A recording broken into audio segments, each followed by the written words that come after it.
जदि आजिका डेट्रे आपणଙ୍କ पाखरे स्टेट बैंक ऑफ इंडिया रो अकाउंट रही अर्थात एसबीआई रो अकाउंट रही ताहले आपण मानक पई रही बहुत बड़ खुशी खबर। एसबीआई रो एही योजना आपण मानकु करिवो लक्षपति। देखंतु एसबीआई ग्राहकंक पई एसबीआई तरफ रही एसबीआई रो लक्षपति योजना 2025 1500 टंका रे हेबो लक्ष टंका। इन्वेस्ट करिवार सठिक उपाय जानतु। आसंतु एसबीआई रो लक्षपति योजना 2025 विषय रे एई वीडियो माध्यम रे मु आपण मानकु डिटेल्स स्टेप बाय स्टेप जणाइबी। सेति पई आपण वीडियो टिकु बिना स्किप रे शेष पर्यंत देखंतु जहा फल रे आपण जानि परिबे बुझी परिबे। वीडियो टिकु आरंभ करिवा पूर्वरु आपण समस्तंगु कहि रखिबी चैनल रे जदि नुवा करी आपण वीडियो टी देखुथांती ताहले वीडियो को लाइक करी चैनल को सब्सक्राइब करी पाखरे थिबा घंटी चिन्ह को दबाई दियंतु कारण सरकार तरफ नुआ नुआ योजना विषय रे एवं सरकार तरफ नुआ नुआ अपडेट जहाँ भी आसीबो आपण आग पाई परिबे। एसबीआई लक्षपति योजना जदि आपण मध्य टंका इन्वेस्ट करने को चाहूचंती जदि आपण एसबीआई लक्षपति योजना रे टंका इन्वेस्ट करी भल रिटर्न अर्जन करने को चाहूचंती जदि आपण एथिरे एक छोट पांठी इन्वेस्ट करंती तेबे आपण को भल रिटर्न एवं सुध मध्य मिलिबो। आपण को एसबीआई लक्षपति योजना विषय रे एई वीडियो माध्यम रे डिटेल्स आपण मानकु जणाइबी। देखंतु स्टेट बैंक ऑफ इंडिया समय समय रे ग्राहक मानकु खुशी करिवा पाई अनेक सारा स्कीम नै आसंती। एहारी मध्य रे एसबीआई ग्राहक मानकु करिछि खुशी। स्टेट बैंक ऑफ इंडिया तरफ आपण मानक पई रही एसबीआई लक्षपति स्कीम। देखंतु एही योजना अधीन रे जदि आपण टंका इन्वेस्ट करंती तेबे आपण मानकु भल रिटर्न मिलिबो। आपण को जणाई दउचु जे एही योजना रे साधारण वर्गर लोक मानकु वार्षिक 6.50% सुद दिया जिवो जेउठारे वरिष्ठ नागरिक मानकु वार्षिक 7.25% सुद दिया जिवो।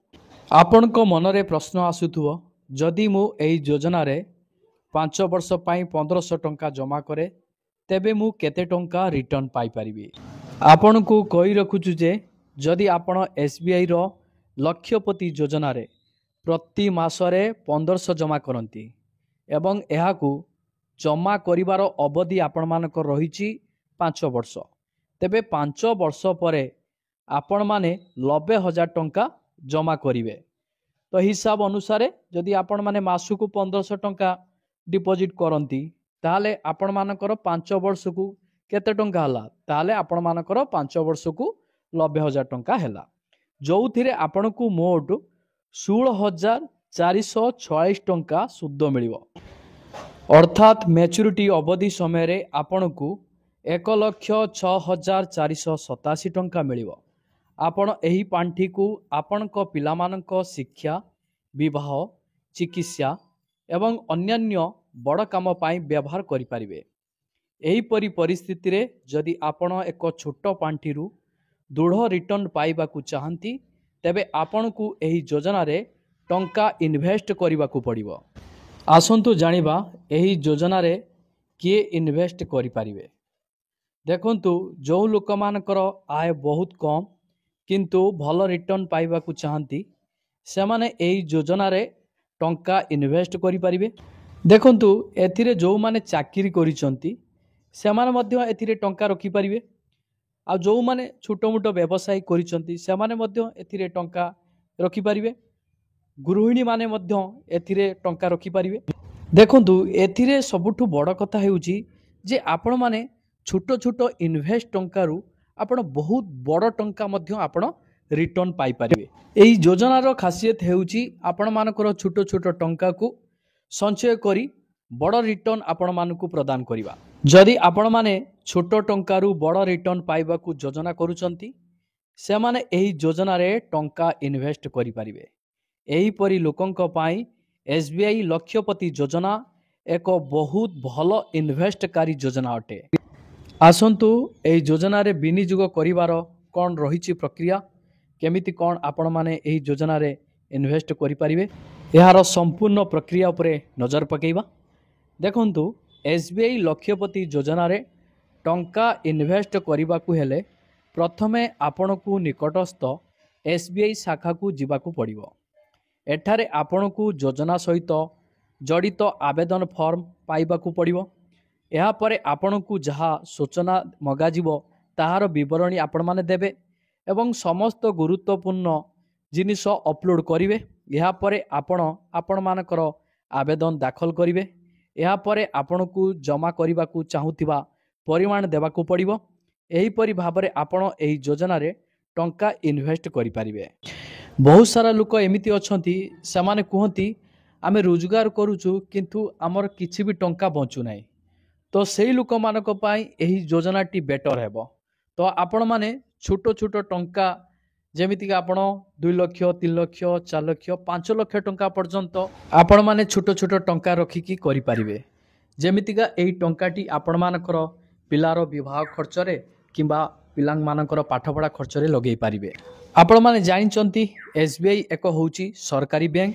एथिरे आपण मानकर गुटिए टंका भी कुआडे जीव नै।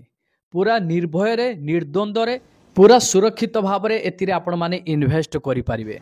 जेमितिका आपण मानकर फिक्स डिपॉजिट स्कीम आपण माने थरे टंकाटी को लगेई देबे किंतु एही योजना रे आपण माने किछि किछि टंका आपण मानकू रखिया पई पड़िबो। देखंतु एही योजना रे 10 वर्ष पिला पाखरु समस्त शामिल होई पारिबे। एही योजना रे आपण माने सिंगल अकाउंट भी खोली पारिबे चाहिले भी जॉइंट अकाउंट भी खोली पारिबे। एही योजना रो अवधि आपण मानकर मिनिमम 3 वर्ष मैक्सिमम 10 वर्ष रहिछि। आपण जेते वर्ष पई अवधिटी को बाछिबे सेते वर्ष पर्यंत आपण मानकू एथिरे इन्वेस्ट करिया पई पड़िबो। एही योजना रो सुध हार देखिबा को गले बहुत बढ़िया रहिछि। सुध ना साधारण लोक पई एही योजना रो सुध हार आपण मानकर 6.50% रु आरंभ करिकी 6.75% पर्यंत रहिछि।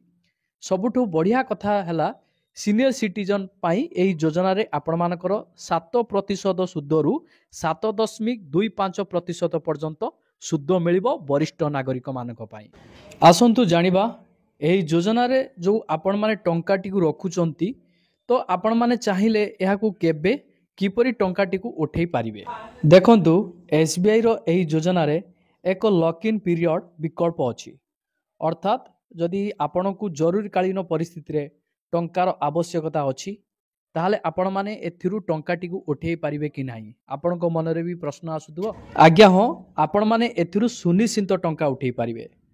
देखंतु एही योजना रो किछि टंका आपण उठेई पारिबे जरूरीकालीन परिस्थिति समय रे। एथिरे सबुठु गुरुत्वपूर्ण कथा हला आपण मैच्योरिटी समय अवधि रे टंका उठेइबे तेबे आपण मानकू भलो रिटर्न मिलिबो।